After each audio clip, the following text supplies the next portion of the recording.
My phone screen lit up. It was Chloe Evans's Instagram feed.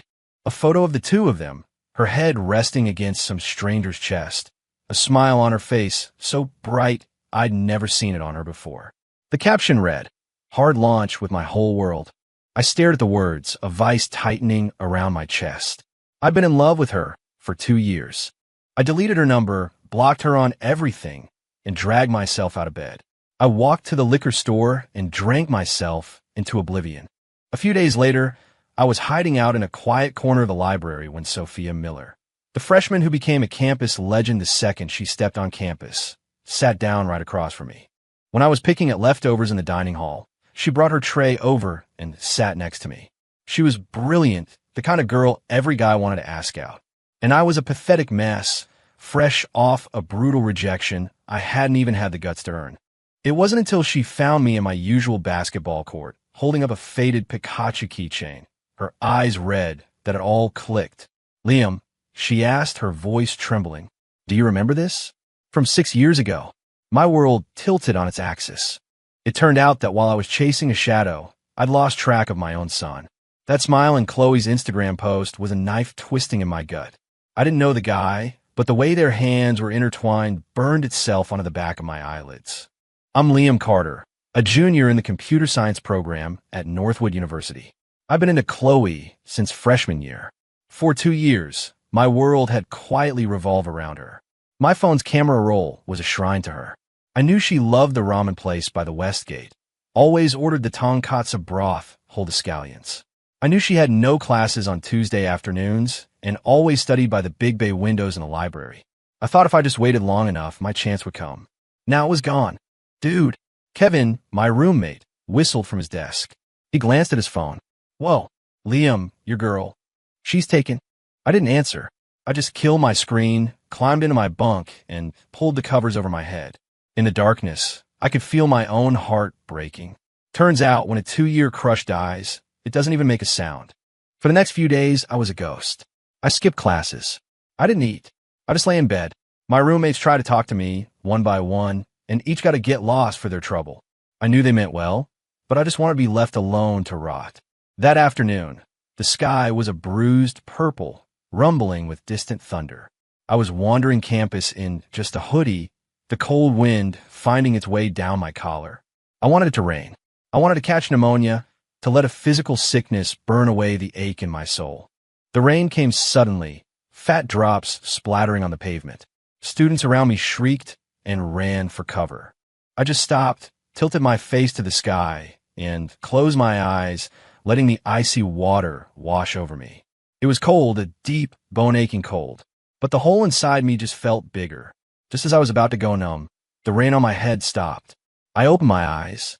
A pale blue umbrella was hovering over me, water tracing silver lines down its spokes. I turned and saw who was holding it. A girl, tall and slender in a simple white sundress, her long, dark hair plastered to her shoulders. A few wet strands clung to her face. I recognized her, Sophia Miller, the freshman whose candid photo from orientation week went viral on the Northwood Confessions page. Law student, rumored to have the highest entrance scores in her entire program. Every guy on campus was talking about her. What was she doing here? Holding an umbrella for me? My throat was sandpaper. The words I managed to force out were like shards of ice. "I don't need your pity." Sophia didn't say anything. She just watched me, her dark eyes reflecting my own miserable state. The rain fell harder, drumming a frantic rhythm on the umbrella. We were the only 2 people left out here, standing in an awkward silence, so thick I could barely breathe. I felt like a clown, my whole pathetic life on display for her. "Take it," she finally said, her voice cool and clear. She pressed the handle in my hand. My fingers were numb with cold, but I closed them around it automatically. The plastic still held the warmth of her hand. I froze for a second. In that moment, Sophia let go and ran, disappearing into the downpour. Her white dress was soaked through in an instant, clinging to her frame. She moved fast, without a single look back, vanishing around the corner of the humanities building. I stood there alone, clutching a light blue umbrella that smelled faintly of vanilla and rain. The wind whipped at me, and I shivered, the cold finally snapping me back to reality. This was insane. The most sought-after girl on campus had just given me, a heartbroken loser, her umbrella and run off into a storm. Why? I never returned the pale blue umbrella. Not because I didn't want to, but because I started avoiding her. I shoved it into the back of my closet and tried to pretend that afternoon never happened. I tried to get my life back on track, but the name Sophia Miller started popping up everywhere. After a week of wallowing, my roommates finally dragged me to the library. I found the most isolated desk in the back corner, but just as I sat down, the chair opposite me scraped against the floor. It was Sophia. She set down a stack of thick-locked textbooks and opened one, not even glancing at me. The entire library was practically empty. Why did she have to sit right here? I was on edge the entire time, unable to read a single word. The next day, I went to the Hub for dinner. To avoid people, I waited until the evening rush was over, hiding with my tray in a corner booth. I'd barely taken 2 bites when a tray clattered onto the table next to mine. I glanced over. Sophia again. She ate quietly, a stark contrast to me, shoveling food in like I hadn't seen a meal in a week.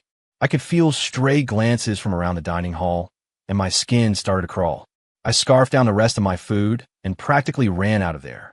The next few days were the same. The track, the campus coffee shop, even the line at the Print Center. I kept bumping into her. Once is a coincidence. Twice is fate. But over and over, it was driving me crazy. What did she want?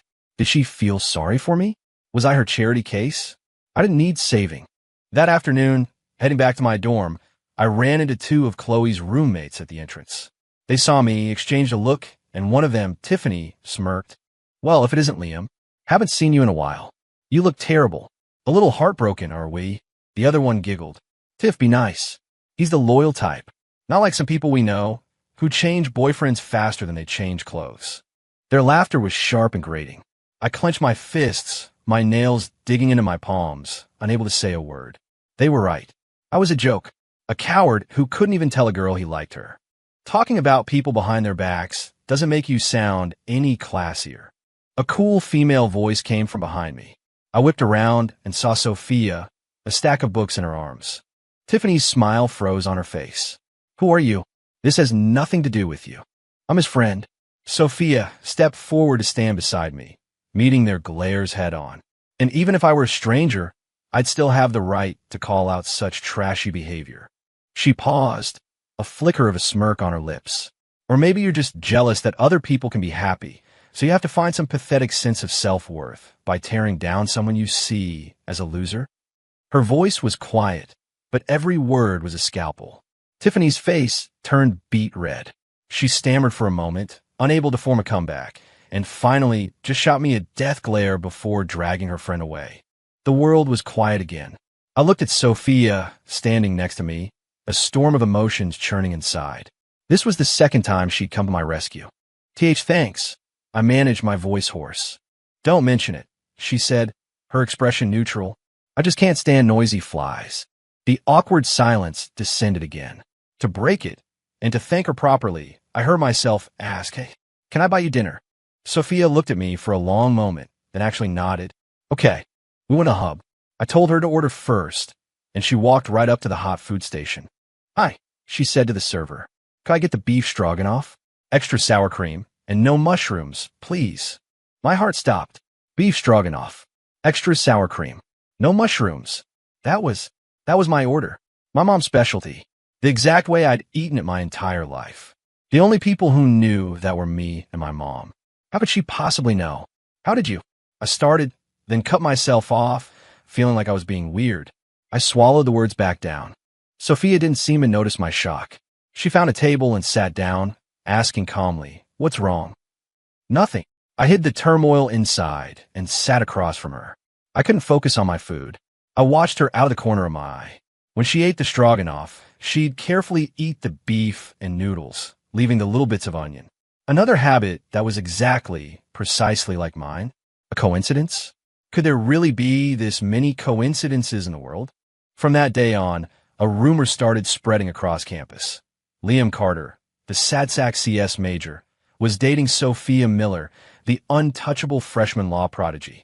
It started with a blurry photo someone snapped of us eating in the Hub, followed by an eyewitness account of her shutting down Tiffany.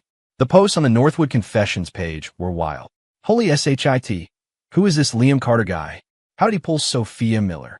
I heard he was super depressed after his crush got a BF. Do goddesses have a thing for fixer-uppers? No way. This can't be real. He must have worn her down. My Sophia would never fall for a guy like that. Suddenly, I was public enemy number one. Walking across the quad felt like running a gauntlet of glares. Kevin slid up to me, phone in hand, a sly grin on his face. Liam, my man, playing it close to the chest, huh? I was wondering why you suddenly snapped out of it. You found a new muse. And not just any muse, the queen of the whole campus. I wave him away, annoyed. Shut up. It's not like that. But even as I denied it, my life had changed. At the very least, I was too busy dealing with all this sudden, unwanted attention to think about Chloe. Friday afternoon was the department basketball game, our CS class against software engineering. I wasn't planning on playing, but our starting point guard got food poisoning and the captain basically dragged me onto the court. I hadn't touched a ball in weeks. My hands felt clumsy and I turned it over a couple of times right away. We fell behind fast.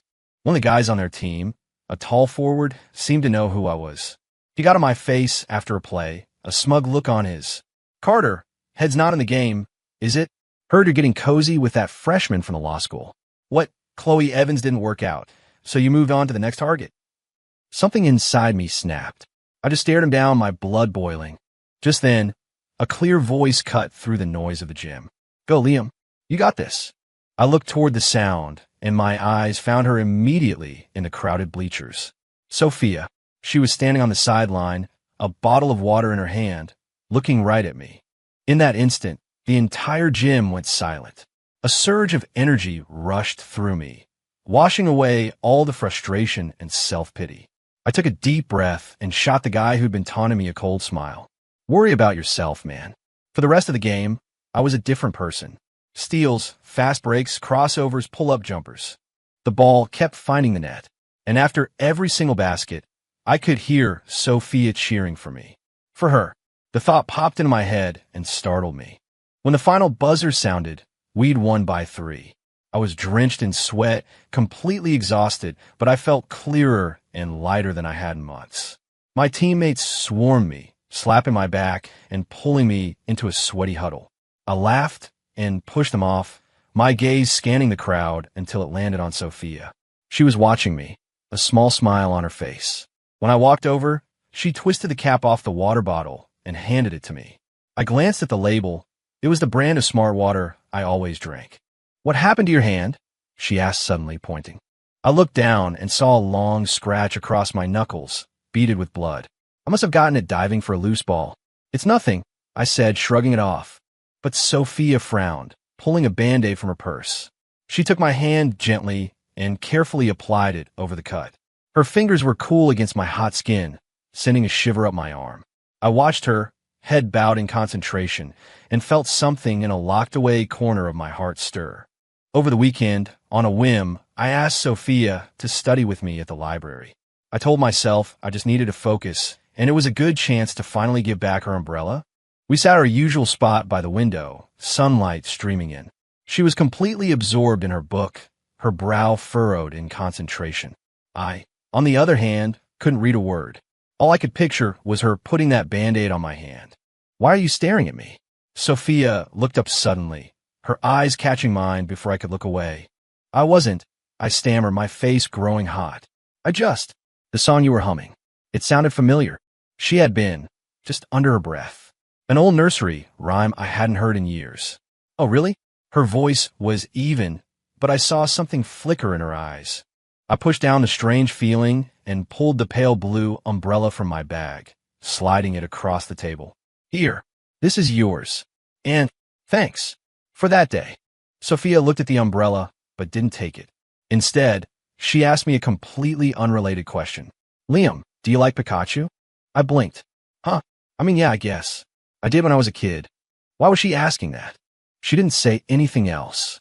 She just reached into the side pocket of her backpack and pulled something out.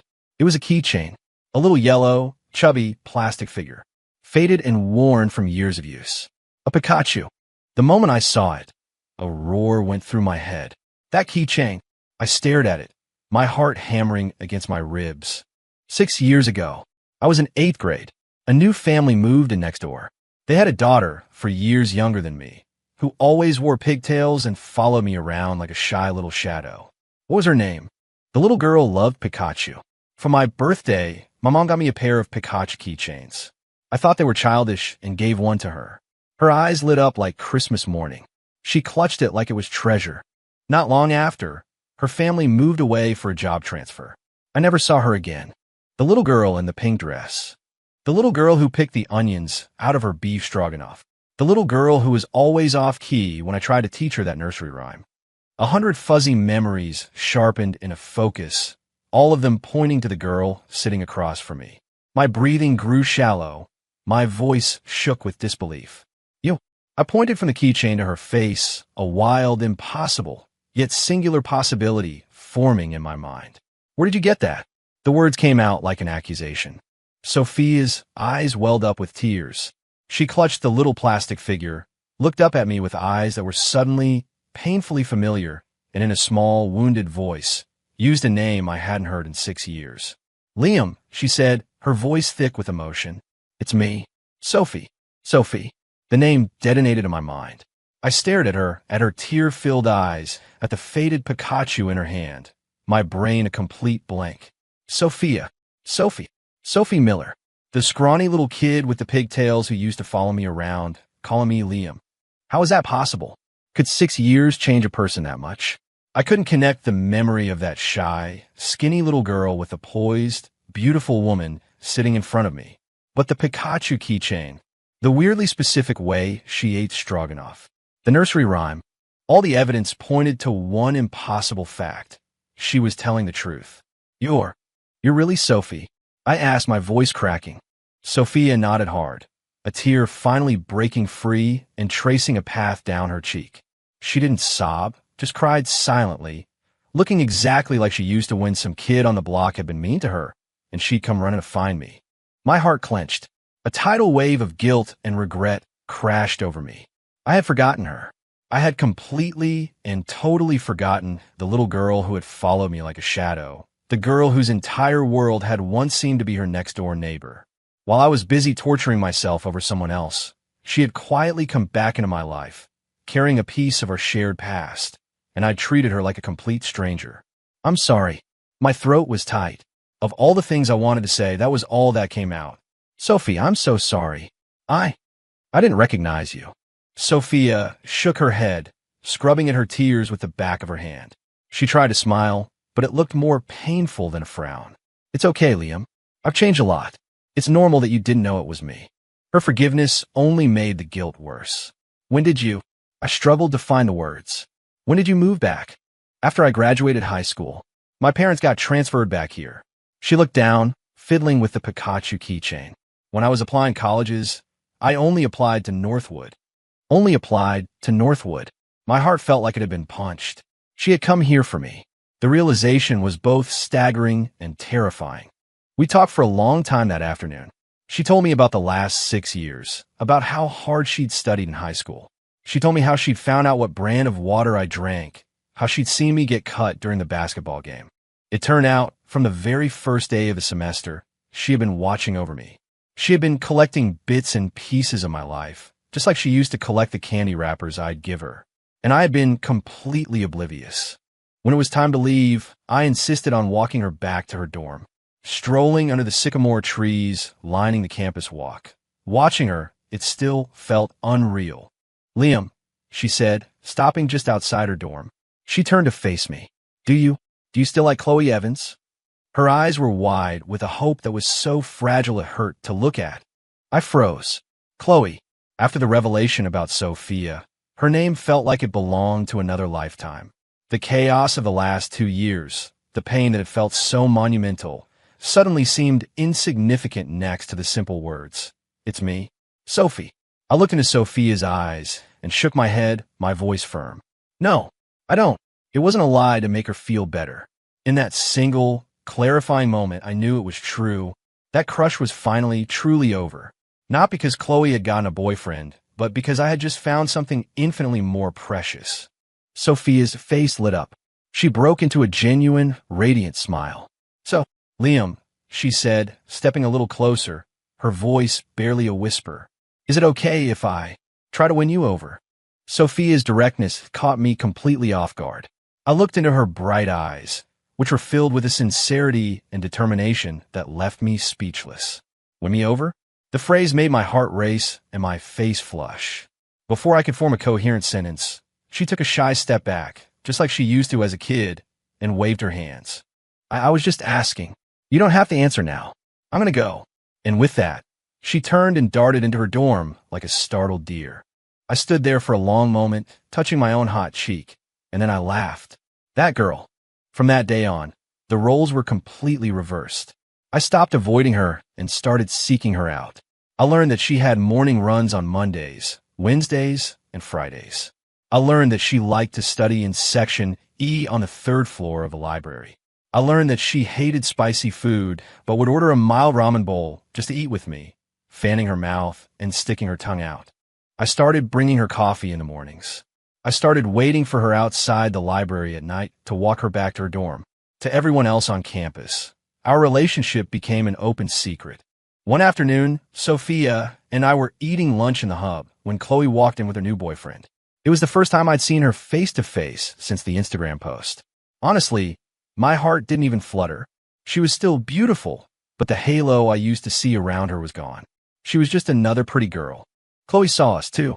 Her eyes flickered between me and Sophia before settling on me. Her boyfriend gave me a polite nod.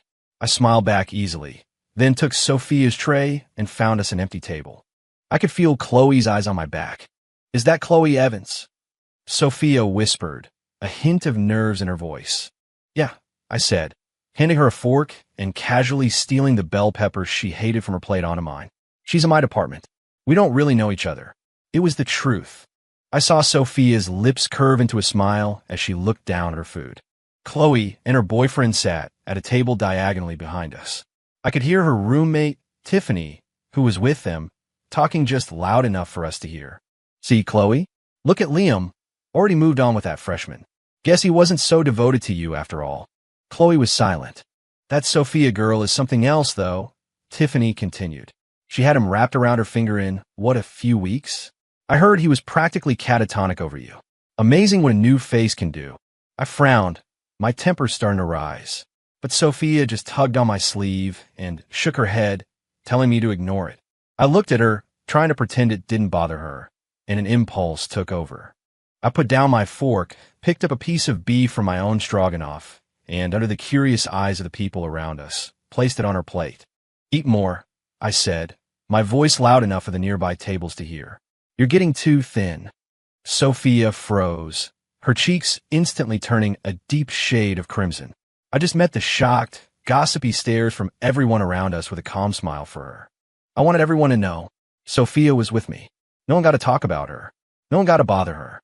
Not even a girl I used to think I loved. Out of the corner of my eye, I saw Chloe's face tighten. She took 2 more quick bites of her food, then grabbed her boyfriend's arm and left. A silent battle, one without a single shot fired. "Liam, you—" Sophia whispered, her face still bright red. "What was that?" "Having your back," I said matter-of-factly. "Nobody messes with my girl." "Who? Who's your girl?" she mumbled, her voice as quiet as a mosquito's buzz. I grinned, loving the way she got flustered. "Oh, she's not. In that case, I'll just take this beef BA." Before I could finish, she snatched a piece of meat with her fork and popped it in her mouth, glaring at me with her cheeks puffed out like a defensive chipmunk. I couldn't help but laugh out loud. The sun was streaming through the windows, and even the noise of the dining hall seemed cheerful. That night, I couldn't sleep. I kept replaying the last few months with Sophia and the hazy memories from 6 years ago. I found myself wondering what it must have been like for her before I knew. What was going through her head during all those chance encounters, all those times she helped me, thinking I was just some stranger. The next day, for the first time in my college career, I skipped a class. I went straight to the law school building. I had to see her, right now. I didn't text her. I just stood outside like an idiot and waited. Nearly 2 hours later, the bell rang, and students began pouring out. I spotted her instantly in the crowd. She was looking down, walking distractedly, and almost bumped into someone. Sophie, I called out. Her head snapped up, her face a mask of surprise. Liam, what are you doing here? Don't you have class? I missed you, I said simply. I took her hand and led her to a more private spot by the side of the building. Her hand was cold, so I wrapped both of mine around it. What's wrong? You looked out of it. She avoided my eyes. And nothing. I just didn't sleep well last night.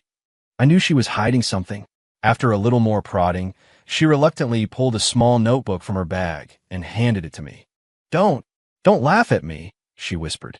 I opened it curiously. It was a diary.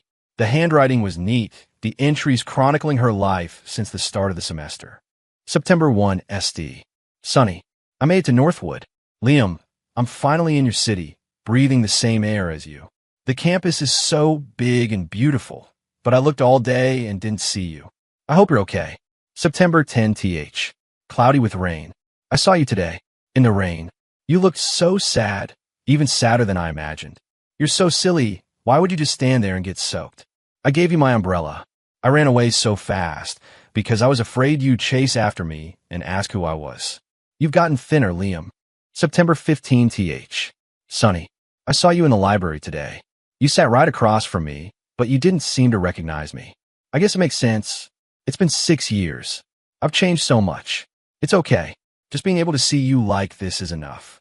October 8 TH. Cloudy. Everyone is talking about you and that other girl. Liam, you're such a good person. Why doesn't she like you? I wish I could just tell you that someone has always been standing right behind you. The last entry was from the day before. November 15 TH. Sunny, he put food on my plate in the dining hall today. He said he was having my back. My heart is beating so fast. Liam, do you think? You might like me a little bit too, but I'm also scared. I'm scared this is just a rebound, or that you just feel like you owe me something for being your long-lost little sister. What should I do? My eyes burned. This whole time, in corners I couldn't see, this sweet, silly girl had been carrying so much uncertainty for my sake. Her caution, her anxiety, it all stemmed from a love she had held onto for 6 years, a love that was both humble and fierce. I closed the diary and pulled her into a hug, burying my face in the crook of her neck. You're an idiot, I whispered, my voice rough. It's not a rebound. It's not pity. Sophia, I like you.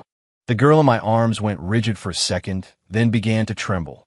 I felt the warm dampness of her tears soaking through my shirt. That afternoon, we skipped all our classes and went to the old suburban neighborhood where we used to live. It was run down now, the paint peeling on our old apartment building. We found a little park where we used to play. The slide was rusted and only one side of the swing set remained. We sat on a park bench for hours, talking about all the stupid things we did as kids. I reminded her of the time she had a full-blown meltdown because I wouldn't share my ice cream cone, and she reminded me of the time I tried to steal a bird's egg and got chased by an angry robin. We laughed until our sides hurt, and for a little while, it felt like we were back in that carefree summer 6 years ago. As the sun began to set, casting a golden glow over everything, I turned and looked at her profile.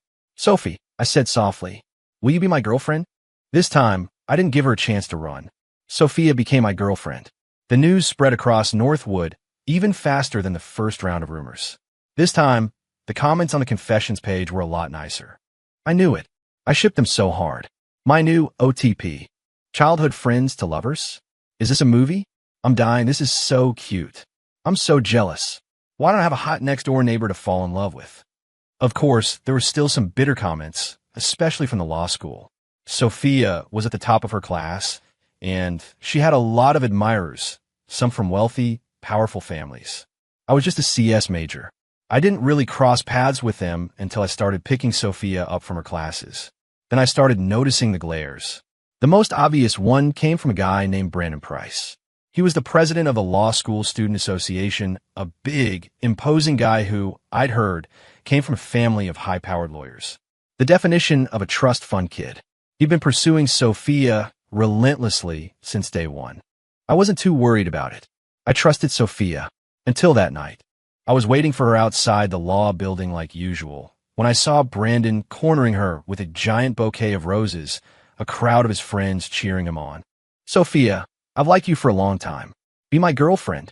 Brandon's voice boomed, drawing even more attention. Sophia looked trapped. She took a step back, her brow furrowed. Brandon, I've told you before. I have a boyfriend. I know, that CS guy Liam, right? Brandon scoffed. What's he got that I don't? Sophia, if you're with me, I can give you the best future. My family can help you with your career, with anything you want. What can he give you? A murmur went through the crowd. I clenched my fists about to step in, but Sophia spoke first. He can give me something you can't, she said, her voice quiet but firm. Now, please move. My boyfriend is waiting for me. Brandon's face darkened. He clearly wasn't used to being rejected so publicly. He didn't move. I'd seen enough. I pushed through the crowd, walked straight up to them, and pulled Sophia behind me. I stared Brandon down. You heard her. Move. He looked at me, surprised for a second, then let out a contemptuous laugh. So you're Liam? Huh. I was expecting more. Listen, kid, I'd back off if I were you. Sophia is way out of your league. Whether she's in my league or not is none of your business. I shot back, not breaking eye contact. And stay away from my girlfriend. With that, I took Sophia's hand and turned to leave. Hey, Brandon yelled behind me. I ignored him to squeeze Sophia's hand tighter. Carter! I heard him shout, his voice laced with fury. This isn't over. We were a good distance away before Sophia stopped and looked at me, her eyes filled with worry. Liam, are you okay? That guy, he can be a little unhinged. I shook my head and looked at her pale face. I was half annoyed, half amused. I reached out and squeezed her cheek gently. You're the one I should be asking. How does it feel to get a dramatic public confession of love? You're impossible, she said, swatting my arm playfully. It was so stressful. Looking at her, my anger melted away. I pulled her into a tight hug and whispered in her ear, Sophie, don't worry. If anything like this ever happens again, you tell me. I'll handle it. Okay, she mumbled into my chest. After a moment, she tilted her head back, her eyes sparkling. You know, you were really cool back there, pulling me away in front of all those people. I laughed and leaned down to kiss her. Oh yeah? I could be even cooler. Want to see? Under the lamplight of a law school building, our two shadows stretched into one. And in that moment, I knew, with absolute certainty, that I was in love with the girl who had come all this way just for me. The girl who had healed my entire world. That weekend, I took Sophia home. My mom opened the door, saw Sophia standing behind me, and froze for a few seconds before her face broke into a massive grin. Sophie? Is that really you, Sophie? Oh my goodness, look at you. All grown up and so beautiful. I almost didn't recognize you. My dad came out from the kitchen, and his jaw dropped too. Sophia was shy, but she greeted them politely. Hi, Mr. and Mrs. Carter. Come in, come in. My mom pulled her inside, looking her up and down, showering her with compliments. You've gotten so lovely, prettier than any of those movie stars on TV. That afternoon, my mom cooked a feast, and nearly every dish was one of Sophia's childhood favorites. At the table, she kept piling food on Sophia's plate, asking her how she'd been all these years, if she was happy. My dad, who was usually quiet, just watched Sophia with a look of pure fondness and approval. I was completely ignored, like I was the guest. After lunch, my mom pulled out old photo albums to show Sophia, and my dad called me out to the back porch. You did good, kid, he said. Offer me a cigarette. I declined. He lit his own and blew a puff of smoke into the evening air. You brought a good one home. I grinned. It wasn't a kidnapping, Dad. It was mutual. All right, wise guy, he said, clapping me on the shoulder. Sophie's a wonderful girl. Don't you ever hurt her. Your mom and I can both see how much she cares about you. You were kind of a mess before. It's good to have someone looking out for you.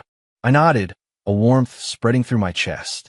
Getting my parents' blessing was something I'd expected, but it still made me incredibly happy. On the drive back to campus, Sophia was quiet. What's wrong? I asked. Was it too much? No, she said, shaking her head. She turned to me, her expression serious. Liam, your parents are amazing. I felt like I was a kid again. Her eyes were a little red. I knew her parents traveled a lot for work, and that she'd grown up being very independent. My family, I realized, represented a warmth she'd been missing. I reached over and took her hand, my heart aching for her. Hey, this is your home too from now on. Our life together became a sweet, comfortable routine. We'd study together in the library, me writing code, her poring over case law. We wouldn't talk much, but just looking up and seeing her, there was the most reassuring feeling in the world. When she was cramming for finals, I'd bring her late-night lattes and snacks. When I was stressing over a project, she'd just sit with me quietly, handing me a glass of water or giving me an encouraging hug. Our love wasn't loud or dramatic. It grew stronger in the quiet moments. One day, we were talking about the past, and I finally asked her about Chloe. Sophie, be honest. When you first came here and saw me, with her, did it hurt? She was organizing a mess on my desk, and her hands paused. She turned to face me, her expression calm. Of course it did. I kept thinking, if only I'd come back sooner, or if only I'd been brave enough to tell you who I was right away. She gave me a small, accepting smile. But it doesn't matter anymore. Liam, everyone has a past. Liking her was part of your past. I just want to be your present and your future. She walked over, stood on her toes, and gave me a soft kiss. I wasn't there for your past, she whispered against my lips. But I'm here for the rest of your life. In that moment, the very last shadow in my heart disappeared for good. Time flew. Suddenly, we were seniors. I was buried in my capstone project and applying for internships, while Sophia was deep in prep for her LSATs. We saw each other less, but our nightly video calls became a sacred ritual. Liam, I got the top score on my practice exam again today, she'd announce, holding a piece of paper up to the camera like a kid showing off a good report card. That's my girl, I'd say, my voice full of pride. You're the smartest person I know. Once I'm done with this project, I'm taking you out for the best steak in town to celebrate. Deal, she grinned. Oh, by the way, Friday is my birthday. Are you going to be free? My heart skipped a beat. Of course I remembered. I put on my best, overworked and stressed expression. Oh man, Friday. I think I have to work late. The deadline for this project is killer. I could see the disappointment cloud her face, but she forced a smile. Oh, okay, no problem. Work is more important. We can celebrate some other time. Okay, I'll make it up to you. I ended the call, a massive grin spreading across my face. On Friday, I took the day off. I ordered her favorite red velvet cake, bought a huge bouquet of sunflowers, and went to the old park where we'd had our first real date. I set everything up on the bench, then sent her a simple text. I'm at our spot. Come meet me. Half an hour later, Sophia came running into the park, out of breath. When she saw the cake, the flowers, and me standing there, she froze. I thought you were working late. Her eyes were already red. I lied, I said, walking over and handing her the flowers. Happy birthday, my girl. She took the bouquet, and the tears finally came. She threw her arms around me and buried her face in my chest, half crying, half laughing. Liam Carter, I hate you. I just held her, letting her wipe her tears and snot all over my new shirt, my heart so full it felt like it was going to burst. That night, after dinner, we were walking back to campus. A light rain started to fall, just like the day we first met. I opened my umbrella and pulled her close. It was the same pale blue one she'd given me. I kept it all this time. Sophie, I said, looking down at her. Do you remember the first time we really met? Of course, she said, tilting her head back to look at me, her eyes shining in the lamplight. You looked like a sad little puppy that the whole world had abandoned. I laughed. And now? Now, she considered for a moment, then stood on her toes and whispered in my ear. Now you're my whole world. The words hit me with the force of a physical blow. I stopped walking and turned to face her, looking deep into her eyes. Sophia, I said, my voice thick with emotion. 6 years ago, you were like a pebble tossed into the still pond of my life, making ripples before you disappeared. Then, 6 years later, when I had hit rock bottom, you came back like a bolt of lightning, chasing away all my darkness and saving my entire world. The patter of the rain was a soft rhythm around us. I lowered my head and kissed her cool lips. Thank you, I murmured against her mouth, for loving me for so long. And thank you for teaching me how to love back. My next door neighbor, my campus legend, my once and future, my everything. And